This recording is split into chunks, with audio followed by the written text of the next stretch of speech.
Hello সবাইকে, বিয়েবাড়িতে রাত্রেবেলায় যাওয়ার জন্য একটা গর্জাস মেকআপ লুক ক্রিয়েট করলাম। প্রথমেই নিভিয়া সফট ময়শ্চারাইজার দিয়ে প্রাইমারটা নিয়েছি, মেবিলিনের ফিট মি প্রাইমার। আজকে কোনো রকম কালার কারেক্টার বা কনসিলার ইউজ করব না, পুরোটাই ফাউন্ডেশন দিয়ে করব। সেজন্য আমি এখানে ক্রাইলনের ফাউন্ডেশন নিয়েছি, আমার শেডটা হচ্ছে F28। ওটারই মধ্যে সুইস বিউটি লিকুইড হাইলাইটার মিলিয়ে পুরো ফেসে অ্যাপ্লাই করলাম বিউটি ব্লেন্ডারের সাহায্যে। সুইস বিউটির কন্ট্যুর স্টিক দিয়ে পুরো ফেসটাকে কন্ট্যুর করে নিলাম। এরপরে ক্রাইলনের ট্রান্সলুসেন্ট পাউডার দিয়ে সব ক্রিম প্রোডাক্টগুলোকে ভালো মতন সেট করে নিয়ে এক্সট্রা পাউডার ডাস্ট অফ করে দিলাম। আই ম্যাজিকেরই কন্ট্যুর প্যালেট থেকে কন্ট্যুর করে নিলাম একটা সাইড অ্যাঙ্গুলার ব্রাশ নিয়ে। এরপরে আই ম্যাজিকেরই ব্লাশের প্যালেট থেকে ব্লাশ নিয়ে প্রথমে একটু হাতে অ্যাপ্লাই করে তারপরে ফেসে অ্যাপ্লাই করলে ঠিকঠাক আসে, নয়তো ভীষণ লাল মনে হয়।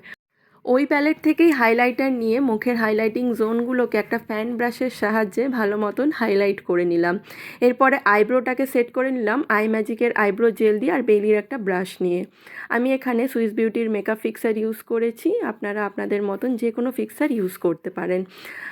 আর আই মেকআপটা অবশ্যই পরের পার্টে থাকছে, কারণ এই পার্টে রাখলে অনেকটা বড় হয়ে যেত। হারটা আমার বিয়ের, পরেছি একটা পৈঠানি শাড়ি, পলা বাঁধানোটা আর মোটা চুড়িটা আমার, আর পাতলা চুড়িটা মায়ের।